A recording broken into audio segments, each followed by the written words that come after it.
26 मार्च को Islamabad high court के कुछ जजों ने चिट्ठी लिखकर अपना दुखड़ा सुनाया था, जिसके बाद सुप्रीम कोर्ट ने इमरजेंसी मीटिंग बुलाई। कहा गया आरोप गंभीर है, इसकी जांच होनी चाहिए। लेकिन जांच कौन करेगा? जिनके ऊपर आरोप है उनकी मर्जी के बिना पाकिस्तान में तो कुछ हो ही नहीं सकता। आरोप है आईएसआई पर। एक मीडिया रिपोर्ट में यह भी कहा गया कि पाकिस्तान के 8 जजों को धमकी दी गई। तो क्या पाकिस्तान में जज भी सुरक्षित नहीं है? आखिर ये पूरा मामला क्या है, चलिए आपको बताते हैं इस वीडियो में। नमस्कार, मेरा नाम है मेघना सचदेवा। ये पूरा मामला जुड़ा है आईएसआई यानी उस संस्थान से जिसकी पाकिस्तान में चलती है। ये बात किसी से छिपी नहीं कि पाक में तख्ता पलट करने का दम भी आईएसआई रखती है। ये कोई पहला मामला नहीं जब पाक जजों को धमकी भरे पत्र और इनमें संदेहास्पद पदार्थ मिले हैं। पाकिस्तान के न्यायिक मामलों में खुफिया एजेंसियों के दखल के बारे में भी कई बार बातें सामने आती रही हैं। हालांकि अब आईएसआई और न्यायपालिका का विवाद एक बड़ा रूप ले रहा है। इस घटनाक्रम के बाद जजों की सुरक्षा पर भी सवाल खड़ा हो गया है। दरअसल पाकिस्तान 1973 में लागू हुए संविधान के हिसाब से चल रहा है। पाकिस्तान में हेड ऑफ द स्टेट राष्ट्रपति, जबकि सरकार के मुखिया प्रधानमंत्री हैं। सरकार की शक्तियां 3 अंगों में बटी हुई हैं। कार्यपालिका की कमान प्रधानमंत्री और उनकी कैबिनेट के पास होती है, विधायिकी की शक्ति संसद के पास है और न्यायपालिका बाकी दोनों से स्वतंत्र है।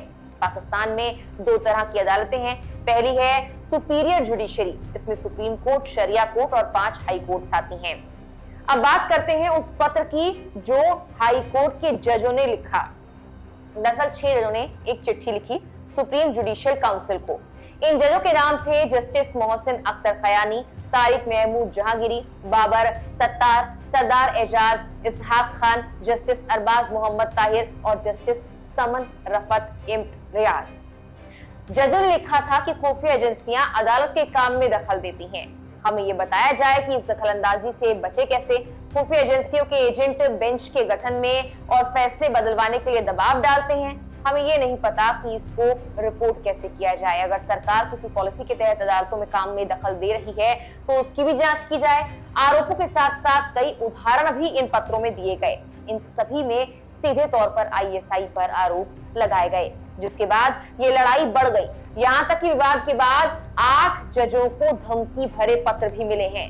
रिपोर्ट्स के मुताबिक पत्र के साथ सफेद पाउडर मिला है, जिससे जजों की आंखों में जलन की शिकायत भी की गई है। जिन उदाहरणों का जिक्र जजों ने अपने पत्र में किया उनमें बताया गया कि 2023 में इस्लामाबाद हाई कोर्ट के एक जज के घर मरम्मत का काम चल रहा था। उस दौरान पता लगा कि बल्ब के अंदर कैमरा फिट किया गया है। उसके साथ एक सिम कार्ड भी अटैच था। जांच करवाई गई तो मास्टर बेडरूम में भी कैमरा मिला। कई जगहों पर यूएसबी और सर्विलांस डिवाइसेस भी मिले। घर की ऑडियो और वीडियो रिकॉर्डिंग्स कहीं और भेजी जा रही थी। मीडिया रिपोर्ट्स के अनुसार जानकार कहते हैं कुछ दिनों का ये शोर है, फिर एक बार सब कुछ शांत पड़ जाएगा। यानी कहने का सीधा मतलब यह है कि इन शिकायतों का कोई असर नहीं होगा। जैसा चलता आ रहा है चलता ही रहेगा। खुफिया एजेंसी आईएसआई मिलिट्री एस्टेब्लिशमेंट के अंडर काम करती है और एस्टेब्लिशमेंट की मर्जी के बिना पाकिस्तान में कुछ नहीं होता, ये तो जग जाहिर है। अब ऐसे में सवाल उठता है कि पाकिस्तान में जज भी सुरक्षित नहीं है। इस मामले पर किस तरह से आगे एक्शन लिया जाएगा, जो भी अपडेट आएगी वो लोकमत हिंदी आपको देता रहेगा। फिलहाल के लिए इस वीडियो में इतना ही।